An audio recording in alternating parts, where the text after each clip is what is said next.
Hi, this is Steven Rothberg with College Recruiter. At College Recruiter, we believe that every student and recent graduate deserves a great career. I'm joined in today's video by Faith Rothberg, who is both our CEO and my wife. College Recruiter's employees have all worked remotely since 1997.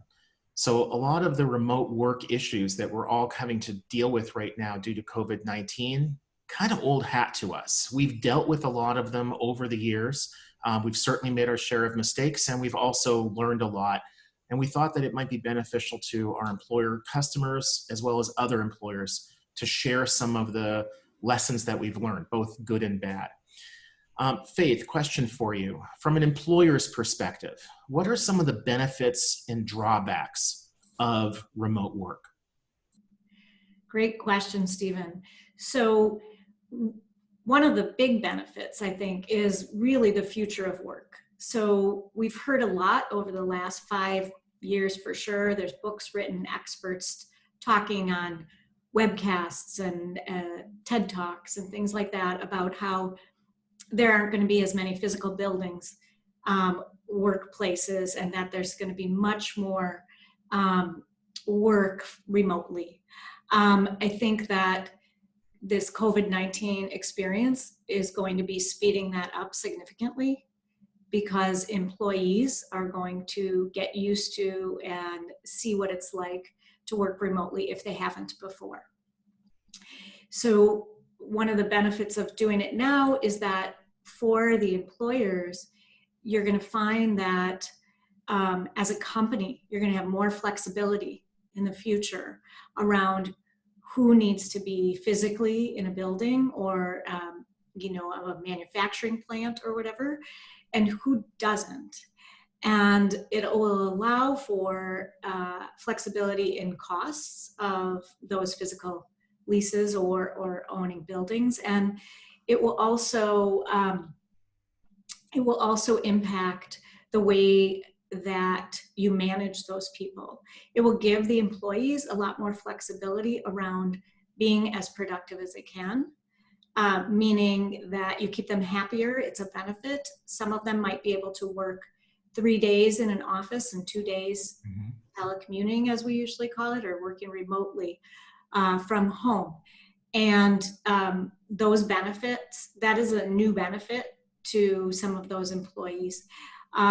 The other thing about that I would say also is that it will give these managers, these hiring managers that have to complete an internship remotely, for instance, or have the new college grads come in May and need to do that remotely. It will allow them to learn how to manage better remote employees. And that is a learning process, but one of the things that's really a bit different is to ensure that you're managing by outcomes. So being planful and ensuring that you can have milestones and deliverables and use the tools that we've talked about in some of the other videos that are part of this whole playlist of us having these conversations. And then there are some drawbacks. I think the biggest drawback is that whole kind of interpersonal cultural experience that, in fact, many of the internship programs that these larger employers have create a lot of team and camaraderie, and the employers try to really have the interns understand the culture of their company. I saw a great example, though, of how somebody's going to try and do that. There's a tech company out of San Francisco that talked about how they've been starting to do some team building that they're planning for their interns this year through virtual types of events. So there's a virtual escape room they found. They're going to do a scavenger hunt that's going to be about employees and like looking for things on LinkedIn about some of the interns or the managers, employees they're working with. So there are definitely creative ways to manage past some of these hardships.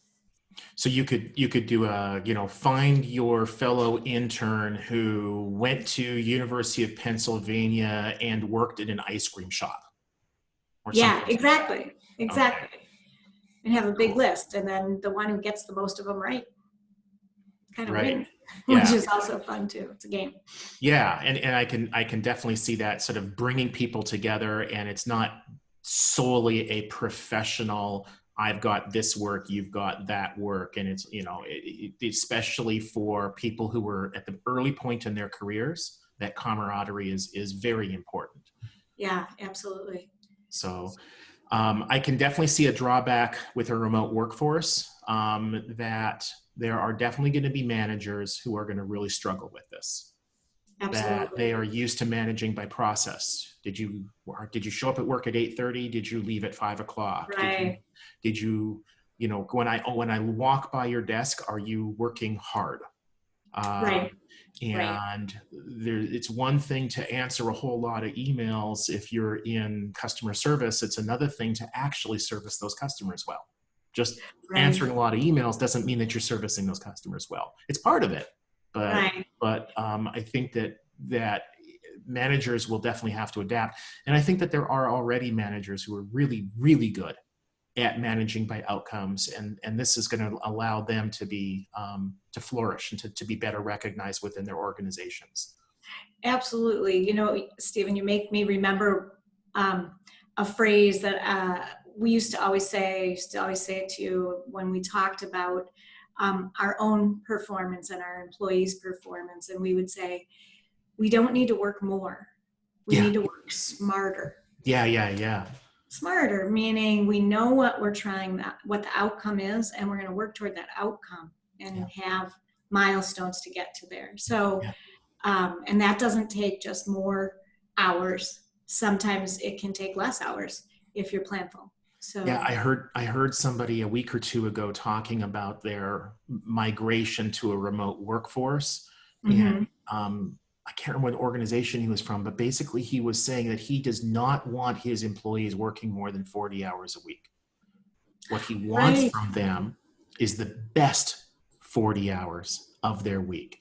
So don't work 80 hours and be unproductive because you're stressed and exhausted. I don't want right. that. The work quality will be poor. You're going to burn out.